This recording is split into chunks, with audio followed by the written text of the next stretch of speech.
Good day everyone, welcome back to the channel.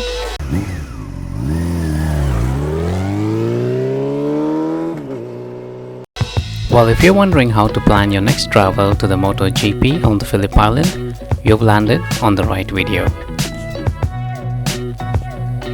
Well, I am a motorcycle enthusiast currently living on the Gold Coast, Queensland, and in this video I'm going to share my journey to the Phillip Island from the Gold Coast. So my travel plan has two parts. The first part is the travel from Gold Coast to the Melbourne, and the second part is from the Melbourne to the Phillip Island. So it's pretty simple. If you're living in a different city, just book a flight from your city to Melbourne.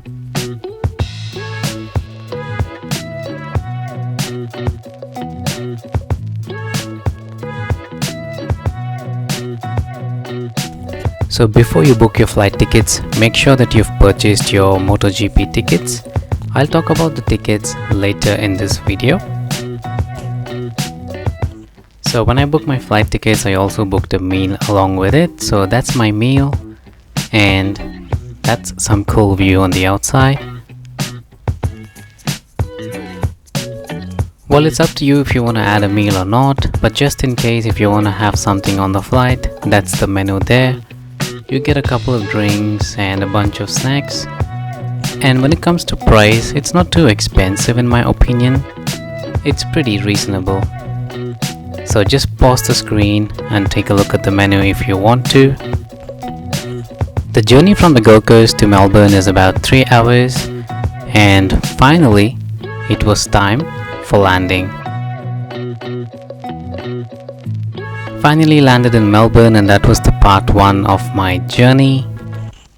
Alright, so the part 2 of my journey begins here from the Melbourne airport to the Phillip Island. Let me pause the screen and give you some important information here. Alright, so what you're seeing on the screen right now is a bus ticket that you need to purchase at the Melbourne airport. So once you land, pick up your luggage, and just before you exit the Melbourne airport, you'll find these Skybus counters where you can buy these tickets. So these tickets are from Melbourne airport to Southern Cross station. It'll ask you if you need one-way or return. Make sure that you buy a return ticket. It'll cost you $36 in total. In that way, you don't need to purchase the ticket twice because it'll cost you more. So step number 2, book a ticket from Melbourne airport to Southern Cross station, and make sure that you take a picture of that barcode on your cell phone, just in case if you lose the ticket, then that picture will be helpful because they scan these tickets before entering and exiting the bus. Alright, so the bus stop is just right outside the exit at terminal number 4. So once you exit the Melbourne airport, just walk to terminal number 4 where you can spot these Skybus. All you need to do is just stand in the queue and wait for your turn to get into the bus. So once you get into the bus, just drop all your luggage onto the luggage racks and find yourself a seat wherever you like. There's no specific seat numbers, but you can just sit wherever you want. Once you're comfortably seated, just enjoy the cruise from the Melbourne airport to the Southern Cross station. It takes about 45 minutes to 1 hour depending on the traffic conditions.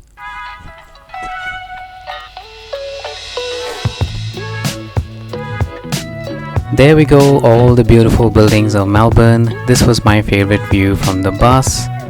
It is just so amazing to look at all those tall buildings of Melbourne. They just look so beautiful.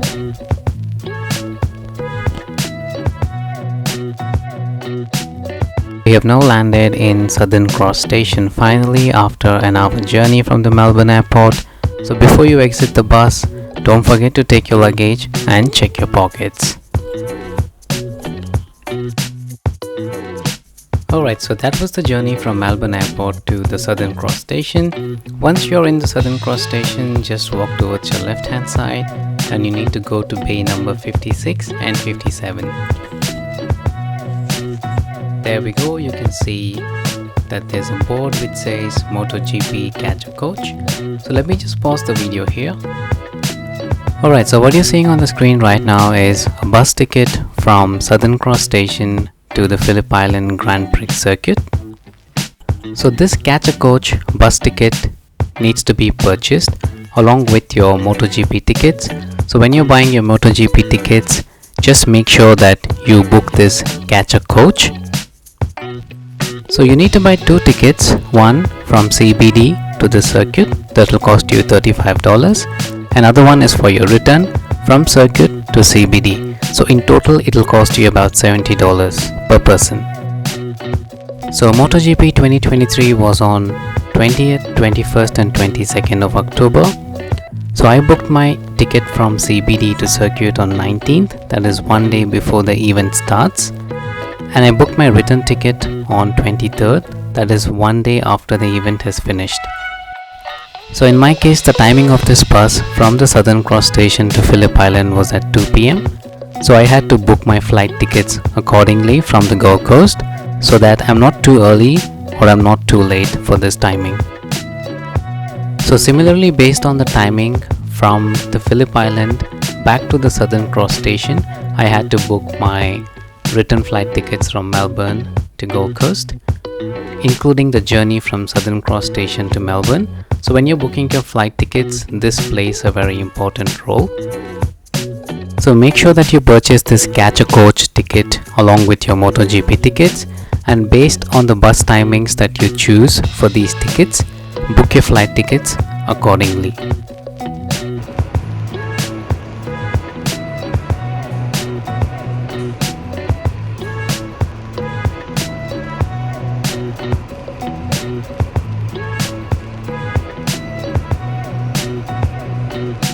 So once the driver is ready, he's gonna scan your tickets. So when you purchase the tickets, you can add these tickets to your Apple Wallet. It's gonna be easier for you to display when they're gonna scan it. Once it's scanned and you're ready to go, just drop your luggage underneath the bus, or you can take it with you inside the bus. There's no specific seat numbers, again, you can sit wherever you like. That's pretty much how the bus looks. It's a 5-star coach, and it's also got charging ports, and the charging ports are not C-type, they're USB type. So if you want to charge your cell phones, you need to carry a USB type cable.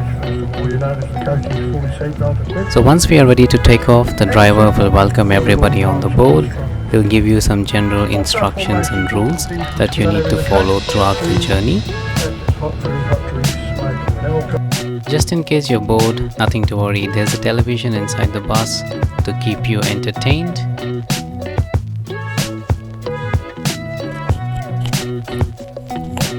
Meanwhile, you can also enjoy the beautiful Melbourne city cruise.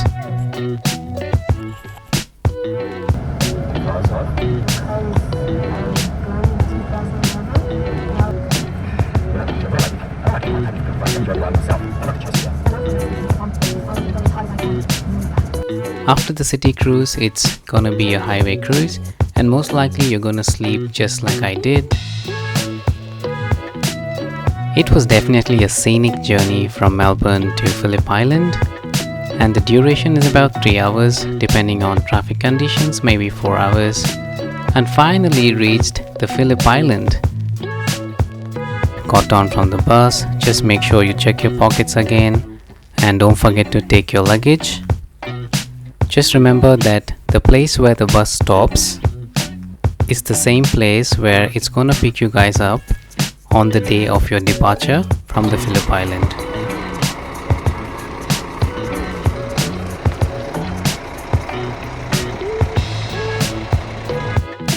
Finally took all my luggage and I started walking towards my campsite.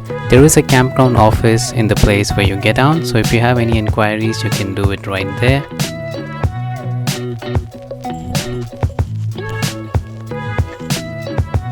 So there we go, those are some camping options that's available at the Phillip Island MotoGP. I'll be making a separate video on camping at MotoGP.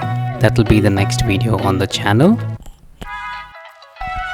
So the place where I booked my campsite was at Highside North Campground that you can see in the last. That's a pretty long walk from the place where the bus drops you. Well, again, so those are some camping options: Highside North, Highside South, Trackside Campgrounds, Marshall Village. I'll do a separate video on camping and campsites. So the closest campsite to the bus stop is Trackside Campgrounds. I could not get a ticket there because I missed the date on which the tickets went on sale, so I had to book at Highside North, which is really far from the place where the bus stops.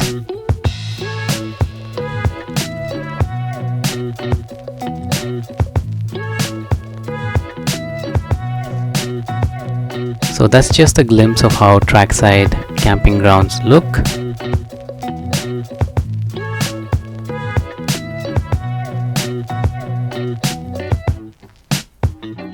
So while I was walking to my campsite, this gentleman who's a staff there gave me a lift to the closest point from where I can get to my campsite.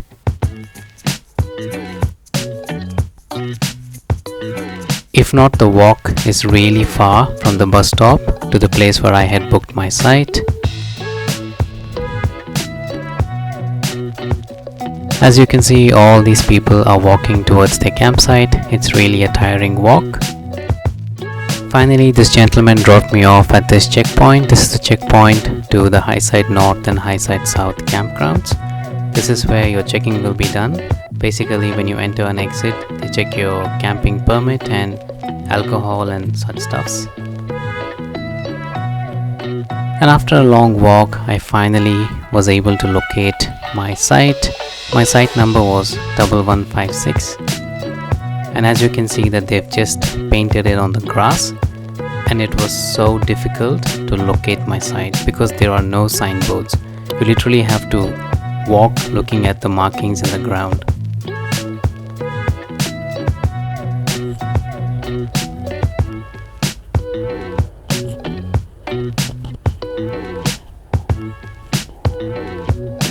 There we go, that's how the campsite looks. This is the Highside North campsite, and that's my tent. That's all my neighbors with all the caravans. I did see a lot of bikies with their own camps. It's basically motor camping. So finally, after setting up my tent, I was very hungry, so I went to this food stall that was in the campsite. This is a common food stall for Highside North and Highside South campsite. Now, to be honest, these chicken wings that I ordered was so yuck. It was stinking so bad, and the cost of one wing was $4. All I could do is just cry and eat that old chicken wings. So yes, there are food stalls available at the campsite as well. And on my way back to my camp, that was some beautiful sunset. Looks amazing. And that's the Highside North campsite. So just a recap of my travel plan. Number 1, book your MotoGP tickets. Number 2, take a flight from your city to Melbourne. Number 3, Melbourne to Southern Cross Station. Number 4, from Southern Cross Station to the Phillip Island circuit. Alright my lovely friends, I hope you found this video informative and useful. The reason for me to make this video is when I wanted to plan for my MotoGP, I could not find enough information online. So that's the reason I made this video. I really apologize for this bad quality audio. I'm just using my Apple's earphones basically as my microphone. So if the audio quality is bad, I'm really sorry. I'll try to improve it in my next videos. So please consider subscribing to my channel as it would motivate me. Don't forget to like this video if it was informative and useful. Let me know about your thoughts and suggestions in the comments. I'll see you all in my next video about camping. Until then, stay safe, take care, and have a good one.